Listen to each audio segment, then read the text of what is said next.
Cuando hablamos de plurinacionalidad, estamos hablando de pluralidad de naciones. No estamos hablando de etnias, no estamos hablando de razas, no estamos hablando de culturas, sino de naciones, que es un concepto mucho más amplio que todos los demás que ya he dicho. Y si fuera tan amable, no sé por dónde está. Sí, gracias. La siguiente. Bueno, la plurinacionalidad, haciéndolo corto, significaría o significa en este caso el reconocimiento de múltiples o de una pluralidad de naciones originarias. Vamos a usar ese concepto, que existimos anterior al Estado. Esto es muy importante de imaginar nuestra existencia antigua, imaginarnos que somos pueblos y naciones que tenemos una existencia milenaria, como hemos dicho, por muchos años. Entonces, esta idea de la preexistencia es muy importante porque estamos diciéndole al Estado que nosotros como pueblos estamos en este territorio muchísimo antes que el Estado que en este momento está sobre nosotros como pueblos. Si pudiéramos, la siguiente, gracias. Bueno, sí, me di cuenta que no puse la diapositiva que les quería mostrar. ¿Cuánto tiempo tenemos los pueblos originarios que habitamos en el territorio que ahora se llama Guatemala, desde que empezamos a contar el tiempo? ¿Cuánto tiempo tenemos de existencia? Algunos dicen que 30,000 años, otros dicen que tendríamos 20,800 años, lo dijo el filósofo cachiquel Marco Antonio de Paz. Otros, como un antropólogo llamado George Lowell, dice que tenemos 15,000 años de existencia. Como ven ustedes, 30,000, 20,800 o 15,000 años es un tiempo larguísimo. Y la evidencia de las ciudades, de la escritura, de los libros antiguos, nos dice que antes que nosotros hubo muchísima gente creando lo que somos. Cuando pensamos en el contenido de nuestros idiomas, contenidos sumamente maravillosos, nos ponemos a pensar quién creó el contenido de nuestros idiomas y en qué tiempo se hizo eso. Y un contenido que muestran que fuimos anteriormente sociedades altamente horizontales en algún momento de la historia y sociedades también en conflictos como cualquier otros. Bueno, frente a ese tiempo largo de nuestra historia, el tiempo de la colonización, ¿cuánto es? 500 años, 520, un poco más de 5 siglos. Ese es el tiempo colonial. Ese es el tiempo del surgimiento de la llegada de los colonizadores aquí, ese es el tiempo de los criollos, pero ese es el tiempo también del surgimiento del mestizaje. Después, ¿cuánto tiempo tiene el Estado guatemalteco de existir o en los estados en Latinoamérica? 200 años. Entonces, ¿qué son 200 años frente a 20,800 años? Es un tiempo muy corto el de la existencia del Estado. Sin embargo, cuando el Estado se construye, cuando el Estado se impone sobre nuestras naciones originarias, hay antes del Estado y en ese momento un proceso de borrar, de destruir nuestras naciones. Anteriormente hubo pueblos que fueron desapareciéndose o mezclándose entre otros, por ejemplo, el pueblo Chol, el Mopam, el Lacandón y muchos otros pueblos que fueron desestructurados en los primeros 300 años. Pero los pueblos sobrevivientes, muchos de ellos estamos aquí, Cachiquel, Quiché, Mampo, Comchi, Ecchi, muchos de estos pueblos sobrevivimos a la aniquilación colonial. Entonces, ¿qué hace el Estado guatemalteco? Nos deja vivos, pero nos coloca como etnias. como aparece en la Constitución Política de la República, como razas, como etnias, como grupos, y nos separa en departamentos, municipios, comunidades, y reparte el territorio a su conveniencia, y después surgen todas esas conflictividades que tenemos entre territorios, como el que ha ocurrido muy recientemente entre varias comunidades. Entonces, al Estado le conviene la negación de las naciones antiguas. ¿Y por qué el Estado niega la plurinacionalidad? Niega porque las autonomías de los pueblos originarios ponen límite al despojo múltiple y permanente de nuestra vida, de la madre tierra, de nuestra imagen, etcétera. Es decir, que cuando un pueblo se gobierna a sí mismo, que cuando un pueblo piensa hacia dónde quiere dirigir su vida, ese pueblo se insubordina al Estado. Y al Estado no le conviene la insubordinación de nuestros pueblos. Entonces, por eso, el Estado no reconoce a las naciones indígenas, sino solo reconoce a las personas indígenas. No obstante, las naciones originarias continuamos existiendo como pueblos, como naciones, como colectivos. La división administrativa liberal, esto que conocemos ahora, que Cachiqueles en Sololá, que Cachiqueles en Chimaltenango, y en muchos otros lados, es esa división administrativa impuesta por el Estado.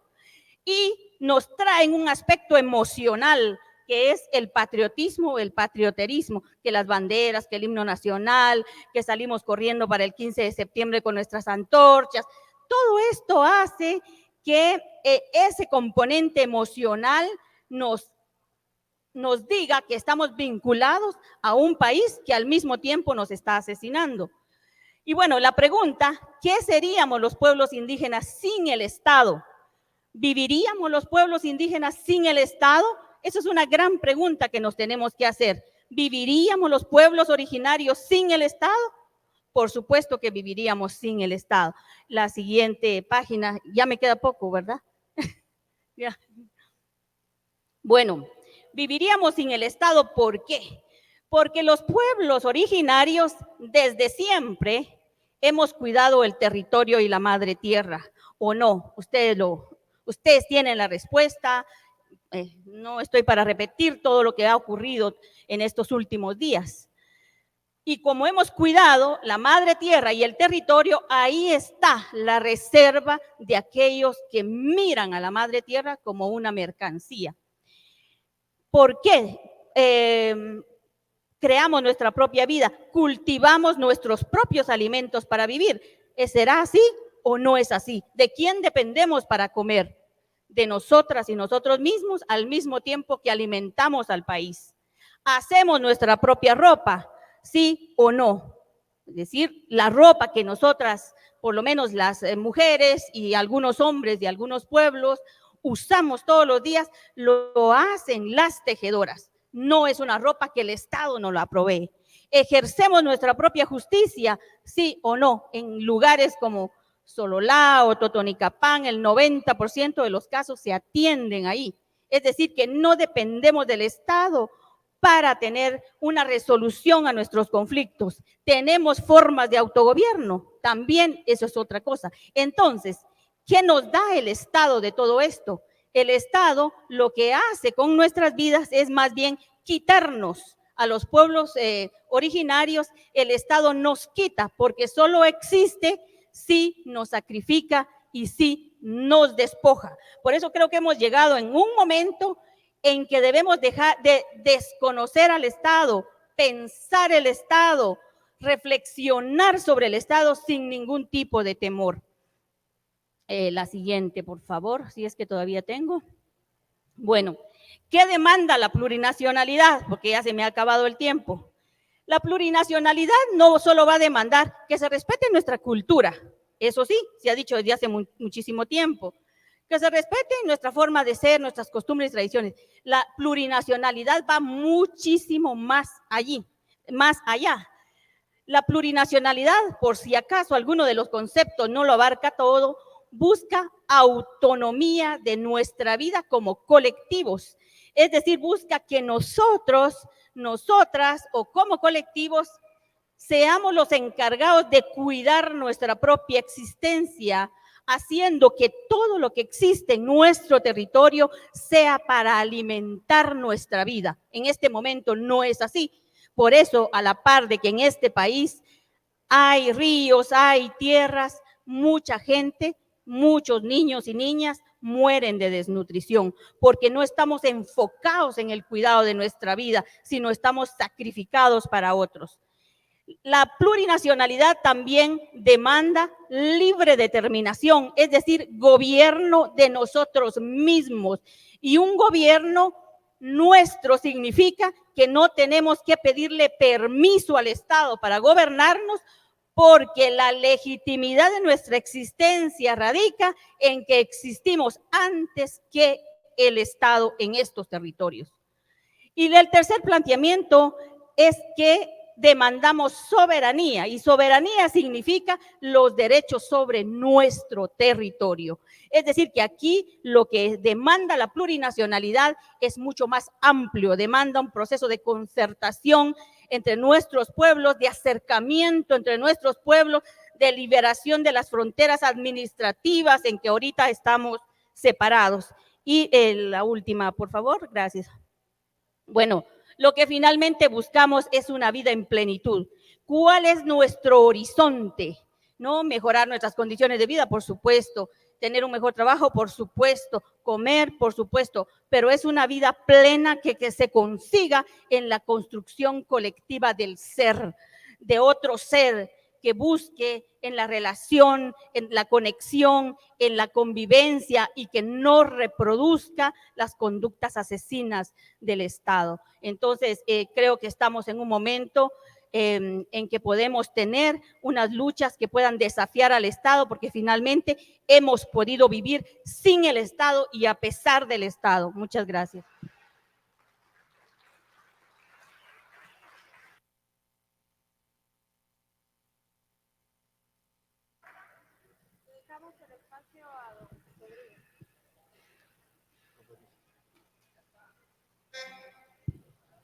Un fuerte aplauso para la compañera Aura, por favor, compañeras y compañeros. Y le dejamos la palabra al compañero Rodrigo Chub Ical.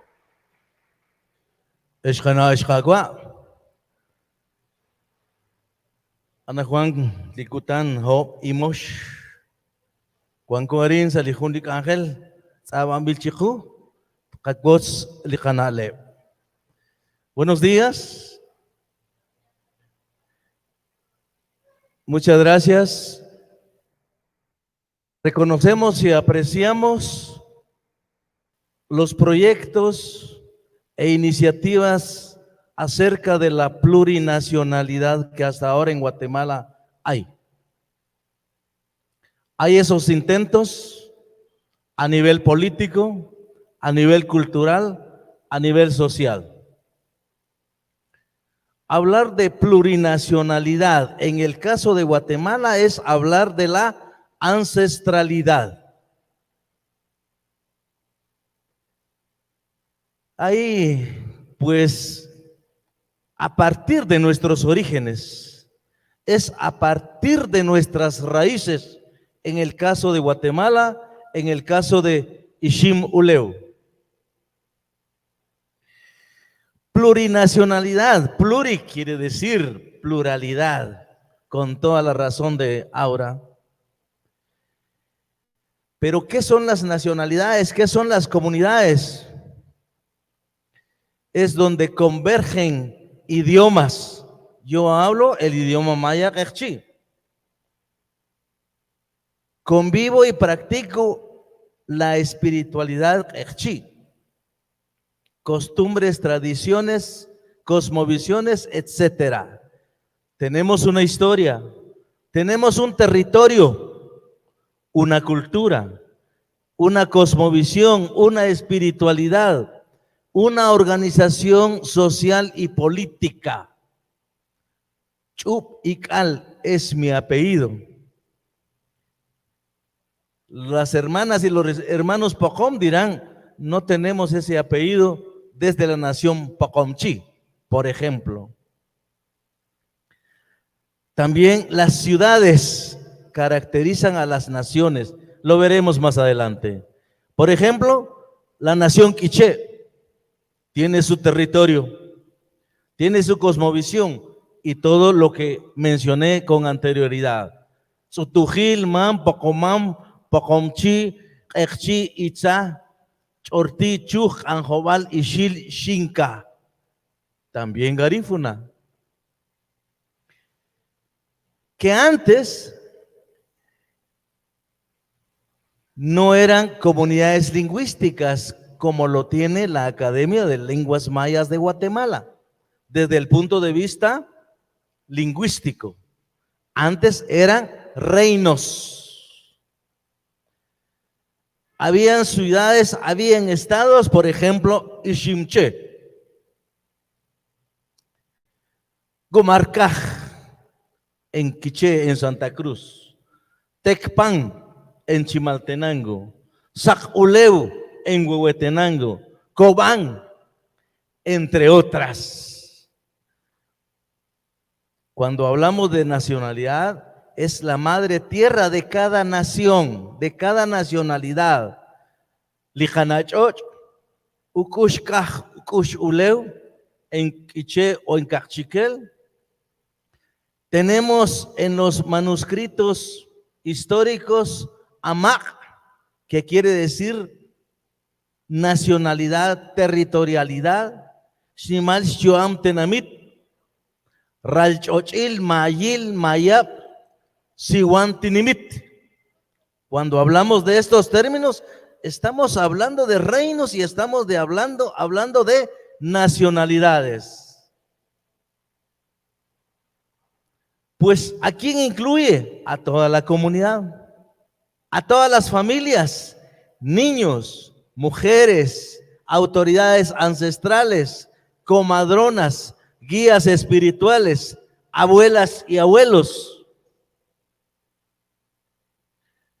Es la integralidad. No hay una fragmentación como Occidente, que estudia las ciencias aparte de la matemática, aparte de la astronomía. No, en el caso y en el pensamiento maya es holístico, donde existe armonía, dualidad y complementariedad. Cuando me preguntaron acá, ¿pasás vos primero o ahorita? No, tiene que ser ahora. La dualidad, la complementariedad. Grupos y sectores, hay ese intercambio. Cada nacionalidad se integra también de acuerdo a su alimentación, que ahora es soberanía ancestral alimentaria.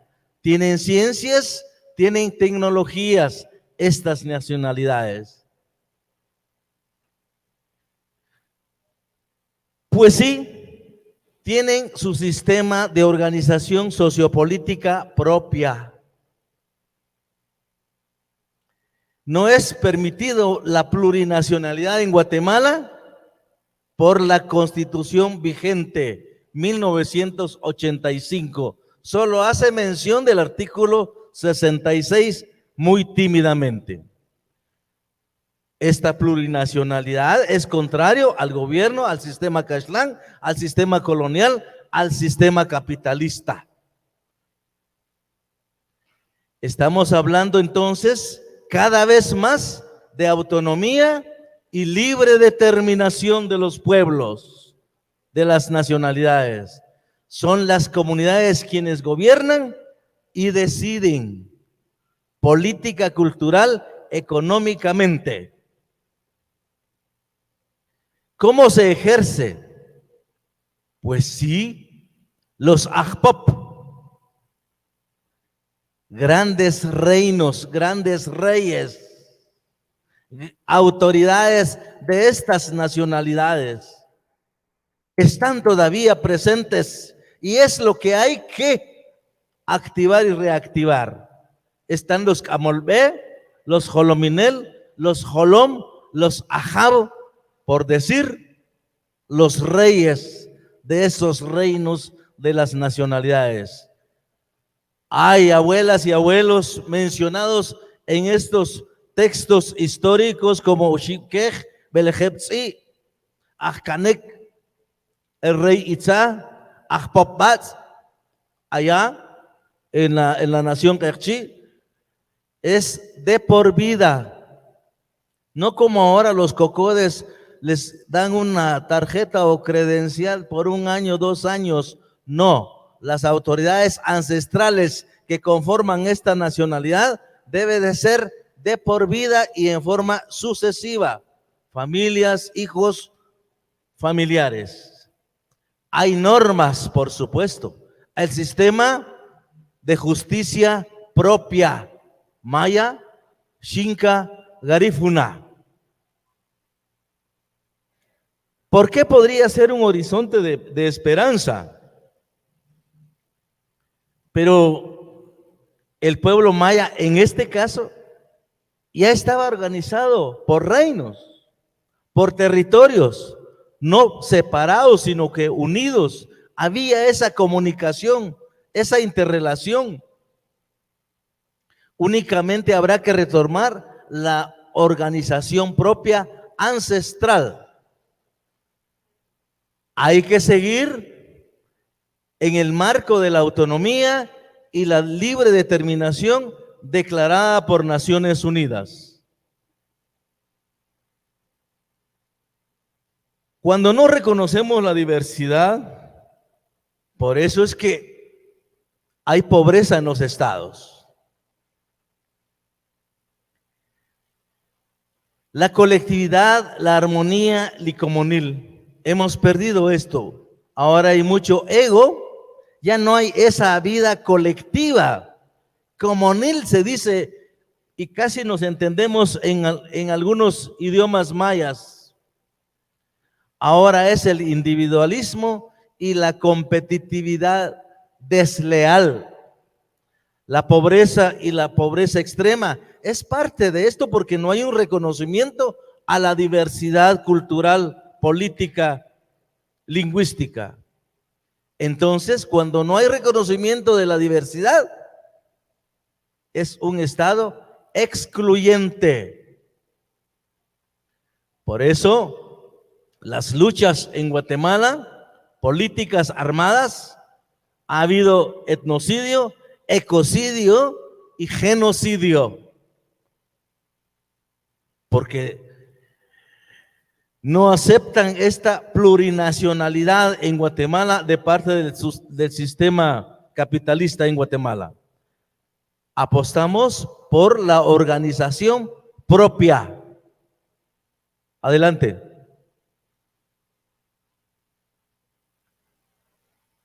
¿Cómo podemos romper esta administración política administrativa que se ha impuesto desde la colonia? Pues tenemos que recuperar, reactivar el sistema de organización social y política propia de los pueblos, los gobiernos autónomos. Amak, Tep, Tenamit, en Quiché, en Cachiquel, Tinamit, Ralchochil, Maya, Mayil. La reconstrucción de las fronteras o de los territorios. Pero esto sería a partir de los textos, de los códices, de los títulos, de los manuscritos históricos. Ya lo mencionaremos. Ejemplo, ya hay experiencias de reactivación hacia la plurinacionalidad. El gobierno plurinacional ancestral Anjobal, Chuj, Acateco, Popti, en Huehuetenango. También hay intentos a través de Maíz de Vida para reactivar la nacionalidad Kekchi y así las otras nacionalidades. Por ejemplo, la fuerza política Xinca, el parlamento Xinca. Ese es un buen inicio. Estamos rompiendo con esta municipalización, esta departamentalización que nos han impuesto. Romper con el Estado colonial español, buscar las raíces, la identidad política propia, documentos ancestrales, Por ejemplo, el Memorial de Sololá, Anales de los Cachiqueles, Título de los Señores de Totonicapán, Título de Coyoy de Utatlán, el Chilam Alam y el Popol Vuh. Desde ahí tenemos que estar inspirados para la proyección y la activación de la plurinacionalidad. ¿Por qué reconocernos en la diversidad nos fortalece? Claro. La diversidad es la diferencia, es la variedad, la abundancia cultural, es la fuerza política. La unidad en la diversidad. Pues también hay marcos recientes. Decía, la Academia de Lenguas Mayas ha sido una lucha, una demanda de los pueblos, de las comunidades. No es una regalía del gobierno de Cerezo Arévalo, 1990. El acuerdo sobre identidad y derechos de los pueblos indígenas en Guatemala como producto de los acuerdos de paz. Una lucha donde hay reconocimiento de la plurinacionalidad, pero dice multiétnica, pluricultural y multilingüe. Y han sido los hermanos y hermanas mayas o indígenas en Guatemala quienes han hecho esta exigencia. El convenio 169, la Declaración de Naciones Unidas sobre los Derechos de los Pueblos Indígenas, suscrito en 2006, que tiene 46 artículos. La Declaración Universal de la UNESCO sobre la Diversidad Cultural. No quiero olvidar las demandas que hacía el COMG en los años 80, donde exigía la autonomía educativa, la autonomía económica, la autonomía política. Por favor. El derecho a la libre determinación de los pueblos indígenas y tribales a través de la Comisión Interamericana de Derechos Humanos reciente. ¿Cómo entender, cómo no manipular esta libre determinación de los pueblos? Porque es un derecho inminente. La autodeterminación o libre determinación en la defensa de sus tierras, territorios ancestrales, recursos naturales, culturas, formas de vida y de organización y representación política y otros derechos. Bernardo Cal Scholl, hermano Quechí, que ayer durante la noche obtuvo su liberación por luchar para la liberación del territorio, de los elementos de la madre tierra, especialmente el río Cabón y el río Oshek. Por favor. Entre esas dice, ¿verdad? Yo tomé este artículo de la autonomía y libre determinación porque todavía tenemos ese prejuicio, ese estereotipo de que la diversidad significa pobreza. No, la diversidad cultural es un factor preponderante para el desarrollo